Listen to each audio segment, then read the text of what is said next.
ఇప్పుడు కూడా 12/8/2026 కూడా అదే సేమ్ గ్రహస్థితి వస్తుంది. సూర్యుడు, చంద్రుడు, బృహస్పతి పుష్యమి నక్షత్రములో కర్కాటక రాశిలో ప్రథమ పాదములో ఆషాఢ మాసములో సమావేశం కావడం జరుగుతుంది. సేమ్ అదే. వేదవ్యాసుడు ఏమని చెప్పిండు? ఆ గ్రహస్థితి వచ్చినప్పుడు కలియుగం పోతుంది, కృతయుగం వస్తుంది, కృతయుగము అన్నాడు. అప్పుడు చెప్పిండు కదా. మరి ఇప్పుడు చెప్తుండు కదా. ఇదేంది? ఇది మధ్యన సంధికాలం. మార్పు జరుగుతుంది. మార్పు జరిగేటటువంటి కాలం ఇది. అప్పుడు చెప్పాడు, ఇప్పుడు చెప్పాడు. అయితే దీనికంటే ముందే భగవంతుడు ఆయన వస్తా అన్నాడు కదా.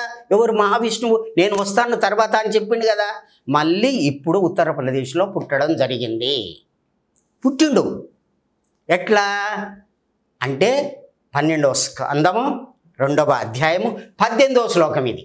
ఏమిటి అంటే శంబల గ్రామంలో ముఖ్యస్య బ్రాహ్మణస్య, అటువంటి బ్రాహ్మణుని యొక్క ఇంటిలో విష్ణు యశ సహా అనేటటువంటి అతని పేరున్నటువంటి అతని ఇంటిలో ప్రాదుర్భవతి పుడతాడు. ఎవరు? కల్కి.